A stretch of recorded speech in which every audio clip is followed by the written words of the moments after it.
서울 종로구의 한 금괴 제조 공장. 금괴는 공인된 품질 인증 기관에서만 생산이 가능한데요. 공장에선 가장 많이 나가는 37.5g짜리 미니 골드바 생산이 한창입니다. 이곳은 하루 평균 150kg 정도의 금괴가 생산되고 있다고 하네요. 금괴 제조 전 작업자가 녹일 금의 양을 측정 중입니다. 그러면 정확히 더 적으시네요. 네, 금의 생명이에요, 그람이. 중량 맞추는 게 순금에서는 어떻게 보면 꽃이라고 할 수 있죠. 정확히 맞추고. 정확하게 맞춰야 되니까. 이번에 제조할 금괴는 500g짜리입니다. 생산 전에 금의 무게를 꼼꼼히 적고 작업에 들어갑니다.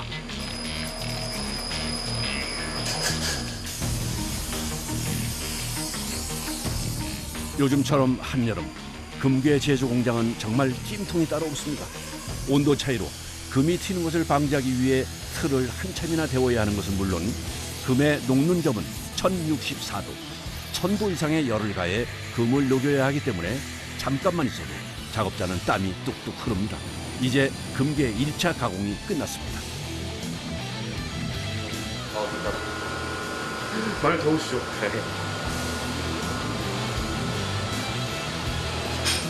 질량이 차이가 있네요. 그래서 0.01g이 있거든요. 0.01g은 이제 돈으로 환산하면 10,000원 정도. 아, 10,000원이요?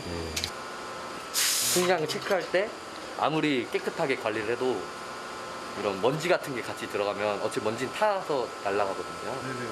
그래서 그것 때문에 무게 차이가 나는 걸 수도 있어요. 0.01g 정도. 이번엔 금괴 모양을 잡는 작업입니다. 이걸 가락지라고 부르는데 이게 잘못 삐끗 이렇게 얹히면 힘이 너무 세기 때문에 이 쇠들이 깨져버려요. 빵 터져버리는 거죠. 기계를 누르기 전 두드려서 틀이 정확하게 안착됐는지 확인합니다. 누르는 압력만 150톤으로 자칫하면 위험할 수 있는 작업이라 꼭 신중하게 진행해야 합니다. 사각형이 나왔는데 여긴 안 나왔어요. 이제 얘를 망치질로 해서 평을 잡을 거예요, 이제.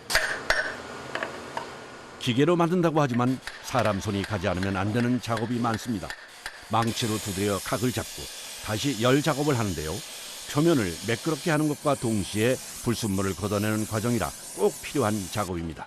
마지막으로 금괴를 다시 기계에 넣어 품질 인증 마크까지 찍어주면 반짝반짝하는 500g짜리 금괴가 완성됐습니다. 뿌듯하죠. 제가 만들었다는. 왜냐면 중형차 한 대 값이니까. 중형차를 제가 어떻게 보면 만든 거잖아요. 그래서 좀 뿌듯한 마음입니다. 그날 오후 보석 가공 공장의 작업자가 다음 날 사용할 금의 구입을 위해 금괴 제조 공장을 찾았습니다. 종로는 보석 매장부터 제조 공장, 금괴 공장까지 근거리에 있어 보석 제작에 용이하다고 합니다. 공장에서 제작 들어가기 전에 금 필요할 때마다 사러 오는 편입니다. 오늘 사시는 금이에요. 지금 이제 500g, 오늘은 500g 샀고요. 금액으로 치면 한 3,800만 원 정도? 근데 이걸 가방에 그냥 넣으시네요. 그냥 가방에 들고 다닙니다. 3,800만 원이요? 여기 주변에서는 다 그렇게 하는 편이라서. 금괴 구입 후 다시 돌아온 보석 제조 공장. 공장님. 예. 네. 이거 잠깐 말씀드려도 되나요? 예. 잠깐만요. 네. 네. 이거 금 오늘 들어갈 거랑 내일 예. 들어갈 거 한 300g, 200g 해가지고 아. 미리 사왔거든요. 500g이요? 네. 이거 예. 풀어주시면 될 것 같아요. 예, 알겠습니다. 네. 퇴근하기 전 마지막 일은 내일 사용할 금을 소분하는 작업입니다. 한 돈의 75%가 순금이 들어가 있는 게 18K예요. 그래서 75%. 그리고 14K는 585, 58.5%가 들어가 있다고 그래서 585라고 이렇게 하는 거예요. 24K. 예, 그게 14K고요. 우리가 알고 있는 14K와 18K는 순금 외에 알로이라고 불리는 합금이 들어가서 강도를 높인 제품인데요. 알로이 색깔에 따라 핑크 골드, 화이트 골드, 옐로우 골드 이렇게 세 가지로 분류됩니다.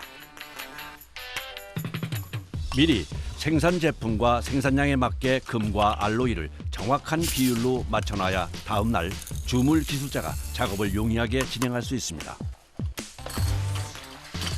내일 사용할 물건이기 때문에 제작 비율에 맞춰 소분한 후에 안전하게 금고에 보관해 둡니다. 이게 제일 이제 하루 일과 마무리 하면서 하는 거예요. 그리고 내일을 준비하는 거죠. 다음 날 다시 찾은 보석 세공 공장. 오늘도 아침부터 분주합니다. 그런데 자세히 보니 한 번에 보석을 3개씩 넣습니다. 세 개씩 세면인데 3개씩 할 때도 있고 말이 집히는 대로 하는데 하나씩 하는 것보다 빠르니까 일부러 3개씩 하는 거예요. 갈색 감탕이라는 접착제에 제품을 고정시킨 뒤 작업 중인데요. 그래야 보석 세팅 시 흔들리지 않아 더 좋은 품질의 결과물을 얻을 수 있다고 합니다.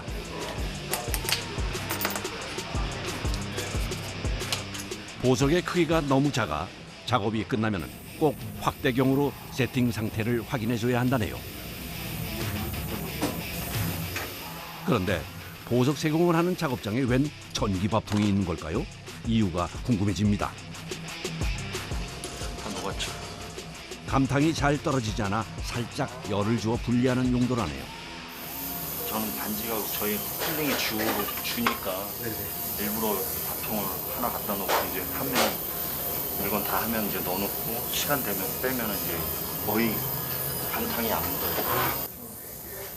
가운데 건 이제 공장장님이 물리실 거예요. 이거 왜 그러냐면 저는 이제 조각사기 때문에 이런 작은 알들이나 아니면은 뭐 이런 좀 비싼 것들 이런 것들은 이제 저보다 더 경력이 높으신 베테랑 분들이 물려야 되기 때문에. 경력 25년에 숙련된 기술자지만 선배에게 작업을 인계하는 이유는 금은 상하면 다시 가공할 수 있지만 천연 보석은 상처가 나면 다시 구할 수도 없고 큰 손실로 이어지기 때문입니다. 얼마나 섬세하게 다듬냐에 따라서 제품의 완성도가 달라지기 때문에 최대한 보석이 상하지 않게 조심하며 작업하는 내내 정신을 집중해야 합니다. 뭐 집게로 이렇게 물릴 때 잘못 그게 눈으로 보이지를 않으니까 잘못하면은 깨져버리려는 거지. 쫙. 일단 준보석들이 많이 이렇게 나오다 보니까 그런 부분에서 좀 특별히 또 신경 쓰시고. 예, 메인 같은 거 물릴 때 조심히 해야 되겠죠. 오직 경험과 손의 감각으로 하는 작업. 38년 경력에 숙련된 기술자지만 보석을 물리는 작업은 언제나 매 순간 긴장을 놓을 수 없습니다. 이 제품도 조각 팀장님이 물려도 되는데 이제 제가 물리는 것보다 조각 팀장님이 물리는 게 시간이 더 걸리니까 제가 물리는 거죠. 이제 내일 나가야 되니까 이제 마무리만 하면 돼요. 미안해, 너무 바쁘게 서둘러서요. 마지막 공정은 광택입니다. 강도가 약하고 고가의 보석일수록 신경이 곤두서는 쉽지 않은 과정입니다. 아니 지금 이게 그래야 보이죠. 이게 없으면 보이지가 않죠. 그러니까 이게 깎이는 모습이 보면서 하는 거죠, 작업을. 보면서 여기서. 근데 이게 홈 때문에 이렇게 보이는 거네요. 그렇죠. 광택은 세공과 보석 세팅만 끝났을 뿐 보석 특유의 반짝임은 없는 상태의 제품이 작업자의 거듭된 손길을 거치며 비로소 빛을 찾는 과정입니다. 그런데 문제가 생긴 것 같습니다. 이 부분이 보면 점점점점 보이고 아까 여기도 지금 아까 떼었는데 좀 덜 떼어진 것 같네요. 그래서 레이저로 다시 한번 작업을 하고 나서 그냥 이거 치다가 네네. 문제가 되면 바로바로 또 다시 넘어가네요. 예, 급한 것은 그렇게 해서 진행을 해야 돼요. 고가의 보석을 다루는 일이다 보니 작업자에게 꼼꼼함은 필수인데요. 작업을 하면서도 잘못된 부분은 항상 체크해줘야 한다고 합니다. 미세하더라도 제품에 흠이 있으면 레이저로 떼어줘야 합니다. 보석의 흠은 완성도와 직결되는 문제이기 때문에 소홀히 할 수 없습니다. 레이저 작업을 끝내고 다시 광택 작업을 하는 작업자. 거친 표면을 매끄럽게 다듬고 광을 내면 완성입니다. 수천 번의 손길을 거쳐 완성된 보석 제품들. 작업자들이 땀과 정성을 들인 만큼 더 빛나는 보석으로 탄생했습니다. 일단 저희가 수많은 제품을 지금 만들고 있지만 고객님께서는 하나를 가지고 판단하시거든요.